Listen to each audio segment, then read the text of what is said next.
Alors bonjour, dans cette capsule vidéo, en fait, on verra différents ensembles de nombres ainsi que leurs symboles et on va mettre quelques exemples, dans le fond, de nombres qui appartiennent à chacun de ces ensembles-là. On va y aller avec le premier ensemble, qui est le premier ensemble, dans le fond, de nombres qu'on a vu depuis nos tout débuts à l'école. Donc, ce sont les nombres naturels qui servent avant tout à être capable d'énumérer une certaine quantité. Donc, nombre naturel, leur symbole, c'est N majuscule, avec la petite barre ici à gauche qui est doublée, qui désigne en fait qu'on est dans un ensemble de nombres, donc un groupe. Et pour faire partie de ce groupe-là, ben, ça prend certaines restrictions. Dans le cas des nombres naturels, ben, il faut être un nombre qui arrive juste, si on veut, et qui est positif. Donc, pour rentrer dans les naturels, il y aurait évidemment le 0, le 1, le 2, 3, 4. Donc, tous les nombres qu'on connaît, ça peut être plus élevé, 34, 2187, en autant que ce soit un nombre qui arrive juste et qui soit positif. J'en ai écrit sous différentes formes. Par exemple, 5 à la 2 ou 5 au carré, qui donnerait 25. En fait, ce qui est important ici, c'est le résultat. Donc, 25 est un nombre naturel. Racine carrée de 36, qui donnerait 6, est un nombre naturel aussi. Et finalement, même si j'écris une fraction, si cette fraction-là donne un nombre qui arrive juste, par exemple 21 septième, c'est 21 divisé par 7, ça se réduit, son écriture la plus simple donnerait 3 entiers. Bien, 3, c'est un nombre naturel parce qu'il est positif et qu'il arrive juste. Donc, voici l'ensemble des nombres naturels avec leurs symboles. Deuxième ensemble, on l'appelle l'ensemble des nombres entiers. En fait, comme son nom l'indique, on s'intéresse à tous les nombres qui sont entiers, qui sont complets, qui arrivent juste, qu'il n'y a pas de partie ou de décimale ou de fraction. Donc, on veut vraiment des nombres qui arrivent juste et qui sont complets. Leur symbole, c'est un Z auquel on a doublé la barre oblique ici pour indiquer encore une fois que c'est un ensemble de nombres, donc l'ensemble des nombres entiers, l'ensemble des nombres qui arrivent juste et qui sont positifs ou négatifs. Dans ce cas-ci, on vient d'ajouter toute la partie des nombres négatifs. Et voici des exemples, moins 34, moins 5. Évidemment, tous les nombres naturels qu'on avait tantôt sont inclus dans les entiers. Donc, l'ensemble des nombres entiers, si on veut, on ne peut pas dire vraiment qu'il est plus grand parce que les deux ensembles contiennent une infinité de symboles ou de nombres. Par contre, nombre entier, techniquement, il y a tous les naturels et d'autres nombres. Donc, le 0, le 18, si on prend moins 6 sur 1, bien, ça nous donne évidemment moins 6 si on est à la plus simple expression. Moins racine de 100, mais racine carrée de 100 donnerait 10. Le moins est comme en attente, donc ça donne moins 10. Bien, moins 10, c'est un nombre entier. Et 12,00, même s'il y a une virgule, comme le 00 est inutile dans une notation décimale, bien, en fait, c'est la même chose que 12. Et 12 est un nombre naturel. Et tous les nombres naturels font partie des nombres entiers. Ensuite, si je continue, troisième ensemble, on a les nombres rationnels. Les nombres rationnels, en fait, ce sont tous les nombres qu'on est capable d'écrire sous la forme d'une fraction ou la forme d'un quotient, mais disons sous la forme d'une fraction, ça va être plus facile. Et leur symbole, ben, c'est un Q majuscule avec une barre qui traverse le Q pour désigner que c'est l'ensemble de tous les nombres qu'on peut écrire en fraction. Dans le fond des exemples, bien évidemment, les fractions toutes simples, 2 tiers, moins 4 cinquièmes, ça pourrait être des nombres fractionnaires aussi, peuvent être positifs, peuvent être négatifs. 35%, évidemment, tous les pourcents vont entrer dans la famille des rationnels parce que pourcent désigne sur 100, donc n'importe quelle quantité, si elle est sur 100, peut s'écrire en fraction. Tous les nombres à virgule qui n'ont pas de... qui ne sont pas irrationnels, c'est-à-dire qui n'ont pas une suite de décimales infini et qui n'est pas périodique. Donc, je m'explique. Par exemple, ici, 3,145, ça se termine ici. Donc, on est capable d'écrire ce nombre en fraction. 3 nombres après la virgule, ce serait des millièmes, dixième, centième, millième. Donc, 3 entiers et 145 millièmes, ou 3145 millièmes. On pourrait réduire aussi, là. Mais on est capable d'écrire tous les nombres qui se terminent ici, donc qui ne partent pas à l'infini, sans jamais se répéter. Alors, on est capable de les écrire en fractions. Un nombre périodique, ça peut s'écrire en fraction. Par exemple, 0,4 périodique. Il y a moyen d'écrire ça en fraction. On va voir ça plus tard. Mais dans ce cas-ci, par exemple, lui donnerait 4 neuvièmes. Ici, on verra comment on ferait pour trouver le 4 neuvième. Mais tous les nombres périodiques peuvent s'écrire sous la forme d'une fraction. 9, ben 9 en fait c'est un nombre naturel, vous allez me dire, mais 9 il pourrait s'écrire 9 sur 1, donc il pourrait s'écrire en fraction. Tous les nombres naturels ainsi que tous les nombres entiers peuvent s'écrire sous la forme d'une fraction. Ils sont donc inclus, le N et le Z sont inclus dans le Q, dans tous les nombres rationnels. On vient de dire que les nombres rationnels, ce sont tous ceux qu'on peut écrire en fractions. Ben, les nombres irrationnels, c'est simplement le contraire. Ce sont tous ceux qu'on ne peut pas écrire en fractions. Et leur symbole est aussi simple que c'est Q', prime qui veut simplement dire l'opposé de ou le contraire de, si on veut. Là. Donc ici, c'est tous les nombres irrationnels, les Q'. Et les seuls nombres qui rentrent dans les nombres irrationnels, ce sont ceux qu'on ne peut pas écrire en fractions. Et quels sont ces nombres-là?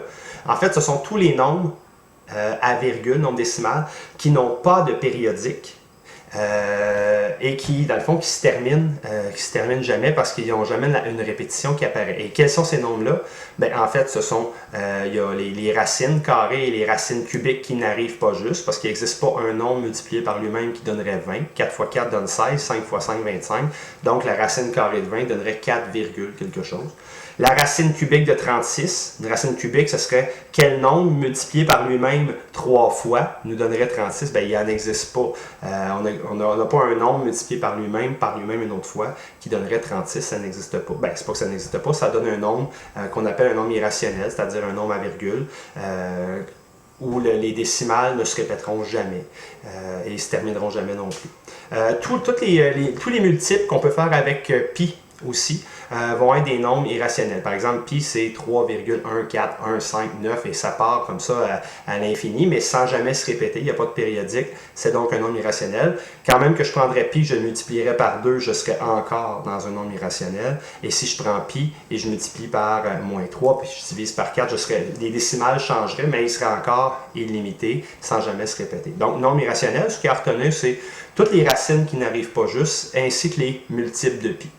Et finalement, ben, si les nombres rationnels, c'est tout ce qu'on peut écrire en fractions, les nombres irrationnels, c'est tout ce qu'on ne peut pas écrire en fractions, ben, finalement, les nombres réels, c'est un peu tous les nombres qui existent, c'est-à-dire réels pour l'ensemble des R pour l'ensemble des nombres réels. Et ici, dans le fond, des exemples, ben, tout ce que j'ai nommé à date fait partie des réels, parce que dans le fond, tout ce que j'ai nommé est soit une fraction ou soit n'en est pas une. Donc, c'est pour ça qu'ici, des exemples, c'est Q, union Q'. Si je réunis les deux, j'obtiens tout ce qui existe, en fait, tout ce qui peut s'écrire en fraction, réuni avec tout ce qui ne peut pas s'écrire, devient un nombre réel. Donc, voici les différents ensembles. Comme on vient de voir, dans le fond, les différents ensembles sont inclusifs, c'est-à-dire qu'il y en a qui entrent les uns dans les autres. En fait, tous ceux-là en haut sont dans les réels. Ça, c'est clair que réel, c'est le plus gros ensemble. Mais dans le fond, il y a juste rationnel et irrationnel qui n'entrent pas un dans l'autre. On va voir comment ça pourrait je dirais, c'est pas s'expliquer, mais se démontrer. Fait que si je les place de cette façon-là, vous reconnaissez le grand rectangle mauve, bien, le grand rectangle mauve ici qu'on voit, c'est les nombres réels, c'est tout ce qui existe. Et ce grand rectangle mauve-là se sépare en deux types de nombres. Les nombres Q, les rationnels qui peuvent s'écrire en fraction, et les Q' qui ne peuvent pas. Donc, dans la vie, tu peux t'écrire en fraction ou tu peux pas. Il y a seulement deux choix. Et ensuite, dans ceux qui peuvent s'écrire en fraction, on a les nombres qui arrivent juste, donc les entiers, positifs ou négatifs. Et même après ça, dans les entiers, on a tous les nombres naturels, c'est-à-dire ceux qui arrivent juste et qui en plus sont positifs. Par exemple, si je prends un premier nombre là, qui arriverait juste, exemple celui-là, racine de 16. Racine de 16, je le calcule, ça donne 4. Mais 4 est un nombre positif qui arrive juste. Bien, 4 s'en irait dans les nombres naturels. Évidemment, 4 s'en vient ici. 4 est un naturel, 4 est un entier et 4 est un rationnel. Et 4 aussi, il est un réel. Donc, mais l'endroit le plus précis où je peux aller le déposer, c'est dans l'ensemble des nombres naturels qui appartiennent aux entiers, aux rationnels et ainsi qu'aux réels. On va aller voir maintenant dans Z. Qu'est-ce que je pourrais placer dans Z? Ce sont les nombres, en fait, qui arrivent juste, mais ils doivent être, en fait, négatifs, parce que s'ils étaient positifs, ils iraient dans N. Par exemple, si je prends moins 5, bien, moins 5 ne rentre pas dans N. C'est sûr qu'il ne va pas là parce que ce n'est pas un nombre positif. Par contre, comme il arrive juste, il est un entier. Si je continue, par exemple, j'en ai un autre ici, 36%. 36%, c'est la même chose que 36 sur 100. Donc, en partant, c'est une fraction, au moins. Et 36% n'est pas un nombre qui arrive juste, parce qu'en fait, c'est 0,36 ou 36%, si je le réduis, 9/25e. C'est pas un naturel, c'est pas un entier, parce que c'est 0, quelque chose. Par contre, je peux l'écrire en fraction, donc il irait au moins dans l'espace jaune, donc dans les rationnels. Si je continue, par exemple, on va y aller dans l'ordre ici. J'ai moins 7 à la 2. Le moins, on va dire avec les priorités, est en attente de 7 à la 2. 7 à la 2 ou 7 au carré, 49. Moins 49, c'est un nombre qui arrive juste et qui est négatif. Lui, il irait dans le Z ici. Un nombre périodique. Tous les nombres périodiques, on est capable de les écrire en fractions. Par contre, il n'arrive pas juste. C'est pas un entier, c'est pas 2, c'est pas 3. C'est entre 2 et 3. Mais comme il est périodique, il peut s'écrire en fractions. 3 quarts, ben, c'est une fraction. Celui-là est assez facile à les placer. On va y aller tout de suite. Racine carrée de 8. Racine carrée de 8. Est-ce qu'il existe un nombre multiplié par lui-même qui me donnerait 8? 3 fois 3 donnerait 9, 2 fois 2 donne 4, donc ça me donnerait 2, quelque chose, mais il n'existe pas un nombre qui arrive juste, un nombre entier. Donc, automatiquement, racine de 8 donnerait un nombre à virgule dont la partie décimale serait infinie. Tout comme pi, un nombre infini, et le décimal serait infini et qui ne se répéterait jamais. Moins racine de 15. Racine de 15, c'est un petit peu moins que 4 fois 4. 4 fois 4 donnerait 16, donc j'ai 3, quelque chose. Avec un moins qui est devant la racine, donc moins 3, quelque chose, mais ça finirait jamais, que ce soit positif ou négatif. C'est quand même un irrationnel, une racine carrée ou une racine cubique qui n'arrive pas juste. Bon, celui-là ici, il semblable à celui de tantôt. Par contre, celui-là, c'est moins 7. Qui est au carré, donc moins 7 multiplié par moins 7, toute la parenthèse est touchée par le à la 2, moins 7 fois moins 7 me donne plus 49. 49 est un nombre naturel, c'est un nombre qui arrive juste, donc je l'amène dans les naturels. Un nombre à virgule, 2 décimales, c'est fini, c'est-à-dire qu'il n'y a pas une infinité de décimales.